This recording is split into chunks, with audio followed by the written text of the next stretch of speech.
Olá, pessoal. Vamos dar continuidade à nossa aula de falências. Na verdade, nós estamos estudando o item 3, a unidade 3, que trata do procedimento de recuperação judicial. No nosso último encontro, nós estudamos o item 3.9, que tratava dos requisitos da recuperação judicial, requisitos esses que estão contidos no artigo 48 da Lei 11.101 de 2005. Bom, nós vamos passar agora ao estudo do próximo item, que é o item 3.10, credores subordinados à recuperação judicial. Se vocês observarem,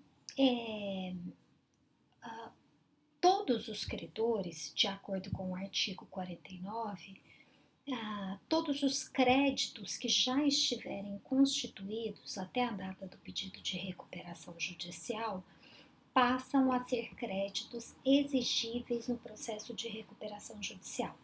O que significa isso? Significa dizer que se a empresa criou, adquiriu uma dívida até a data do pedido de recuperação judicial, independente da forma de pagamento, se foi em uma vez, se foi em duas vezes, é importante que não tenha pago, não tenha ainda quitado a obrigação, adimplida a obrigação. Esse crédito vai ser um crédito que só pode ser exigido na recuperação judicial. E esta regra está, como eu disse anteriormente, no artigo 49, e ela considera o fator gerador da obrigação. Só que quando a gente lê o artigo 49, ele tem 5 parágrafos. Então, o caput do artigo 49, ele traz a regra, e ele diz assim: estão sujeitos à recuperação judicial todos os créditos existentes na data do pedido, ainda que não vencidos, certo? Só que aí os parágrafos trazem as exceções. E além dos parágrafos trazerem algumas exceções, nós temos algumas outras exceções que estão espalhadas no corpo da lei. Então, nós vamos estudar, primeiramente, essas regrinhas que dizem respeito a esses credores que podem exigir seu crédito na recuperação judicial. Lembrando que, dentro dessas regrinhas do artigo 49, existe ainda uma regrinha para os credores não atingidos, mas nós vamos tratar desses credores no nosso próximo item. Então, nesse momento, nós vamos focar apenas nos credores atingidos pela recuperação judicial. Então, vamos lá. Primeira regrinha, já tinha dito para vocês que todos os créditos, de acordo com a data da constituição do fato gerador, serão alcançados pelo processo de recuperação judicial. Uma pergunta que eu tenho ouvido muito, principalmente de advogados, colegas que vão fazer uma habilitação de crédito no processo de recuperação ou falência. O trabalhador trabalhava na empresa na data do pedido de recuperação judicial, mas ele ainda não tinha entrado com a ação trabalhista. Ele entrou com a ação trabalhista depois. Esse crédito se submete ou não à recuperação judicial? Se submete. O que a gente tem que ver é se na data da recuperação judicial aquele trabalhador já tinha rescindido, já havia sido feita a rescisão do contrato de trabalho daquele trabalhador. É a data do fato gerador. Se já havia feito a rescisão do contrato de trabalho dele, aí sim o crédito faz parte da recuperação judicial. Se ele não havia sido demitido, então ele vai entrar com a reclamatória, o juiz vai decidir, qual é o valor da indenização dele e ele vai receber fora da recuperação judicial. Lembrem-se, gente, que a empresa em recuperação judicial ela não para suas atividades, ela continua normalmente, novas dívidas serão contraídas. E esses credores que entrarem novos credores, novos créditos que forem constituídos após o pedido de recuperação judicial devem ser pagos normalmente, senão a falência da empresa vai poder ser requerida. Bom, uma outra regrinha em relação aos créditos, aos credores na recuperação judicial é a que está no parágrafo 1º do artigo 49. E ela diz que os credores, eles vão poder exigir seus direitos e privilégios contra os garantidores da recuperanda. O que quer dizer isso? Vamos supor que a empresa devedora firmou uma dívida e teve garantia de aval, por exemplo, essa dívida. Então, o credor ele não perde o direito de executar esse avalista. É isso que diz o 49, parágrafo 1º. Os direitos e privilégios contra os garantidores fica ressalvado. Bom, uma outra regrinha importante para a gente saber relativa a essa cobrança dos créditos está no parágrafo 2º e diz que os credores eles têm direito aos seus créditos na forma originalmente contratada. O que quer dizer isso? Quer dizer que lá no contrato, por exemplo, estava prevista multa de 2% e juros de 0,5, 0,33 ao dia. Então, quando o credor for habilitar o crédito dele na recuperação judicial, ele tem que atualizar o débito dele até a data do pedido de recuperação judicial. E ele vai atualizar na forma prevista no contrato original. Então, ele não vai poder atualizar até a data do recebimento, mas até a data do pedido de recuperação judicial e do mesmo modo que está previsto no contrato, tá? Só após o pedido de recuperação judicial, que o plano for aprovado, é que esta dívida será alterada pelo plano de recuperação judicial. Bom, agora a gente vai pular o parágrafo 3º, jazinho a gente vai falar dele, e vamos lá para o parágrafo 5º. O parágrafo 5º diz que os credores garantidos por títulos financeiros, o que são títulos financeiros? Por exemplo, créditos a receber, que tenham um vencimento até 180 dias após o deferimento do processamento, podem requerer substituição da garantia ou renovação da garantia. Vamos supor que eu contraí uma dívida com o banco e essa dívida vai vencer dentro de 180 dias.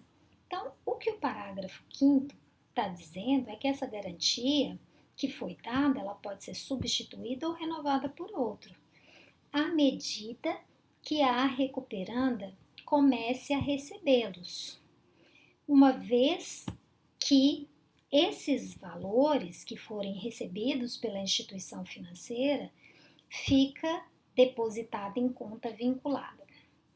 Vamos falar, por exemplo, do desconto de duplicata, que é muito comum, né?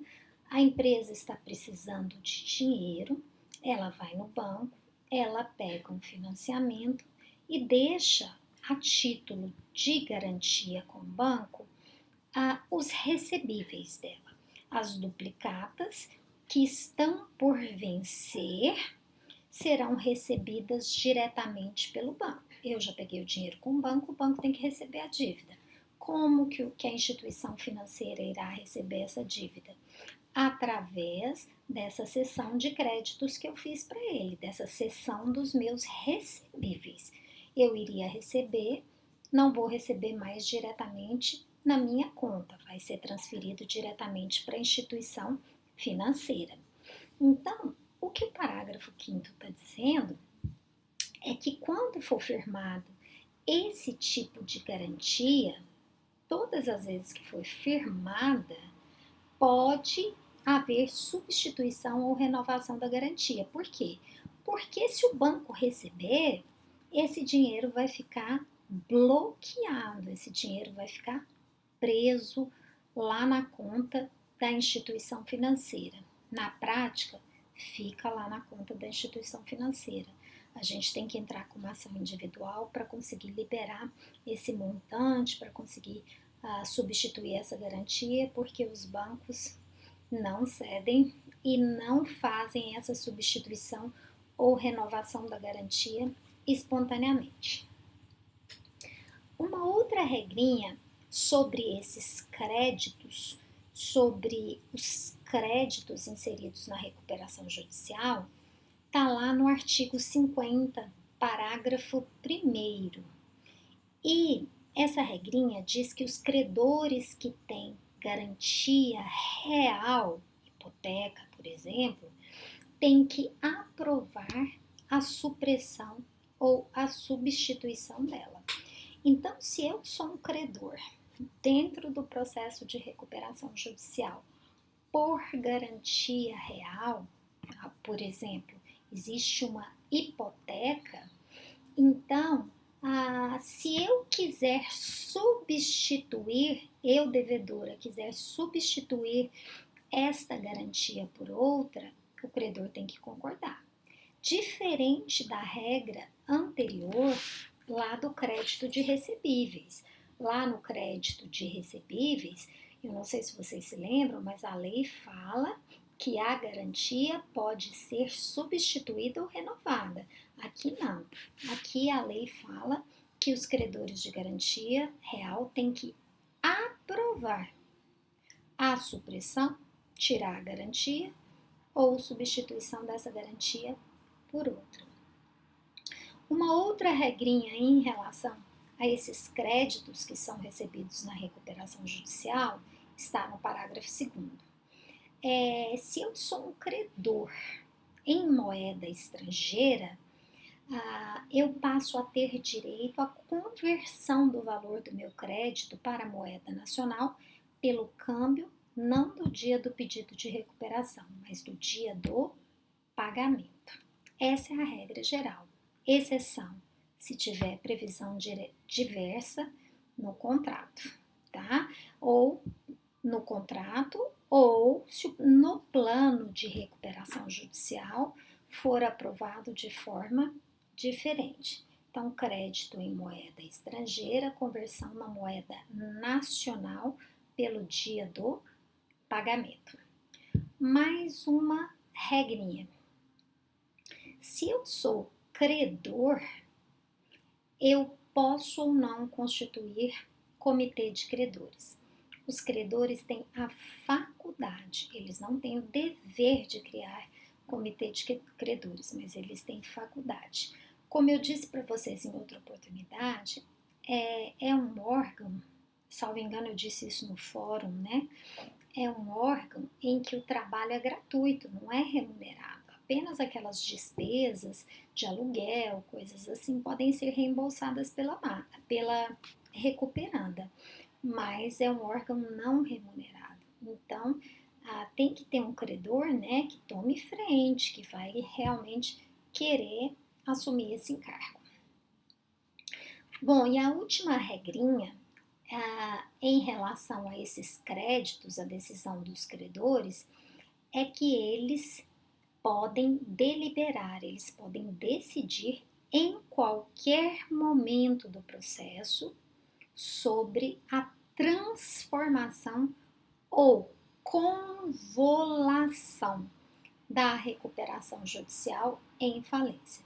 Então, o fato de eu pedir, empresa recuperanda, pedir recuperação judicial não me garante que eu terei essa recuperação judicial. Ou não me dá garantias, seria melhor assim, de que esta recuperação judicial seria mantida até o final, porque durante todo o processo os credores têm a faculdade de converter ou convolar a minha recuperação judicial em falência, se eles assim decidirem. Lembrem-se da natureza contratual da recuperação judicial. Bom, e aí a gente passa para a análise do 49, parágrafo 3º, que está no item de vocês 3.10.1, que são os credores não alcançados pela recuperação judicial. O que significa isso? Nem todos os créditos constituídos até a data do pedido de recuperação judicial serão inseridos no processo. A própria lei excluiu alguns credores, dependendo do tipo do contrato que eu firmei com aquele credor. E esses credores do 49, parágrafo 3º, que são chamados de credores proprietários ou credores privilegiados, algumas pessoas chamam, no meu modo de entender, credores extraconcursais, porque eles estariam fora do concurso na recuperação judicial. Só uma paradinha aqui. Por que eu entendo que é errado? Porque o credor extraconcursal é na falência, não existe credor extraconcursal. Existe credor não alcançado pela recuperação judicial. Não é, na verdade, não existe uma relação de credores extraconcursais na recuperação judicial, apenas na falência.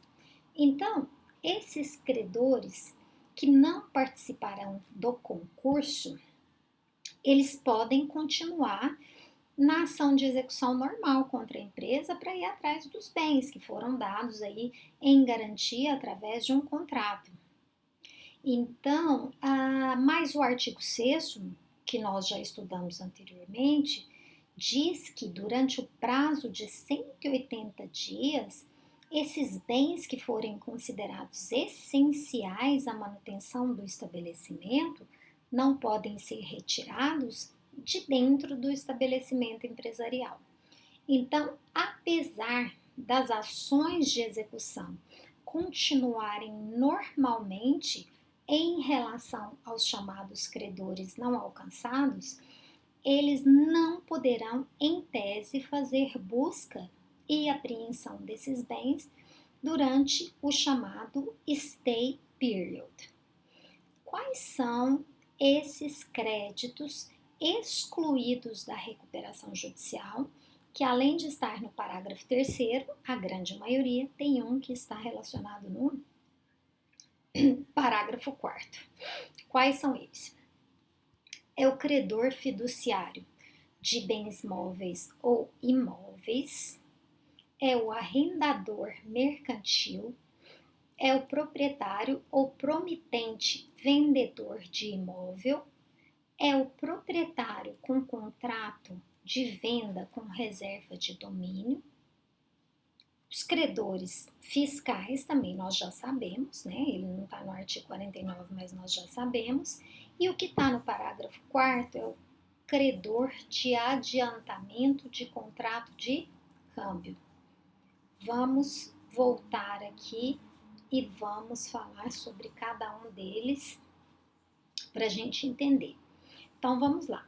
Eu disse para vocês que existem alguns credores que são excluídos. Se vocês observarem, esses credores que eu falei que estão fora, com exceção do credor fiscal, né, que a gente já tinha estudado lá no artigo 6º, que não participa da recuperação judicial, são geralmente contratos bancários, é contrato de arrendamento mercantil, é contrato de alienação fiduciária. Então, são todos contratos bancários onde alguma coisa foi dada em garantia. E o credor vai poder executar o contrato para pegar a garantia. Por isso que eles não participam da recuperação judicial, porque o crédito deles já tem uma garantia. Então, o primeiro, como eu disse para vocês, é o do credor fiduciário de bens móveis ou imóveis. Leia-se alienação fiduciária. O que é o contrato de alienação fiduciária? O credor, Ele, uma vez quitada a dívida, ele torna-se o proprietário pleno do bem, né? Então, se o devedor tiver inadimplente, ele pode pegar o bem dele de volta. Então, a discussão aqui é sobre a cessão fiduciária de créditos, se ela estaria ou não na recuperação judicial. Então, entende-se que, além da alienação fiduciária de um bem móvel específico, que a cessão fiduciária de créditos também estaria incluída aqui nessa exceção. Então, a segunda exceção é dos contratos de arrendamento mercantil ou de leasing, né? Então, também, quando o contrato, a modalidade do contrato com a instituição financeira for um contrato de leasing, também a instituição financeira fica fora da recuperação judicial. Ela vai receber através de uma ação de execução normal. Um outro contrato é o contrato de compra e venda de imóvel, com cláusula de irrevogabilidade ou irretratabilidade. Mas esses contratos, gente, com cláusula de irrevogabilidade, compra e venda de imóvel com cláusula de irrevogabilidade ou irretratabilidade, elas só são realizadas por incorporações imobiliárias. Então, nesse caso, se eu fiz um contrato de compra de imóvel com causa de irrevogabilidade ou irretratabilidade, aquele credor também não vai entrar na recuperação judicial. Outro caso, proprietário de contrato de compra e venda com reserva de domínio. Então, se eu vendi para recuperanda com reserva de domínio até que seja quitado o objeto da dívida, então nessa situação também esse vendedor não entra, o seu crédito não entra na recuperação judicial. E o último caso, que está lá no 49, parágrafo 4º, que é o do credor de adiantamento de contrato de câmbio. Como que é isso? O que é esse contrato de adiantamento de câmbio? O que seria isso? É quando o empresário, né, ele tem um crédito futuro e esse crédito futuro é em moeda estrangeira. E aí ele vai no banco, ele mostra esse contrato que ele tem, que ele vai receber em dólar, que ele vai receber em libras, em euros, e o banco faz o adiantamento desse montante para ele. Então o banco passou a ser o credor, né, desse crédito. Então nessa situação, quando o pagamento for efetuado, a entrada do dinheiro lá em moeda estrangeira quita o valor que foi adiantado pela instituição financeira. Então, esse credor também, que me adiantou, ele não participa da recuperação judicial. Então, assim que eu receber, eu tenho que repassar o dinheiro imediatamente para ele, né? O credor de um adiantamento de câmbio, vocês vão ouvir falar bastante nesse credor também.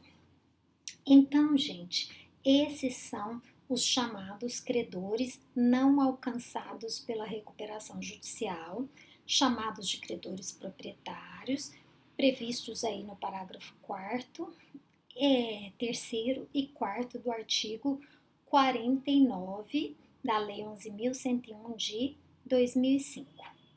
Então, eu coloquei os credores fiscais aí no meio só para lembrar vocês que o crédito fiscal não entra na recuperação judicial, mas os chamados de credores proprietários são, na verdade, o credor de alienação fiduciária, arrendamento mercantil, compra e venda de imóveis com cláusula de irrevogabilidade ou irretratabilidade, compra e venda de um bem imóvel com reserva de domínio e o contrato de adiantamento de câmbio.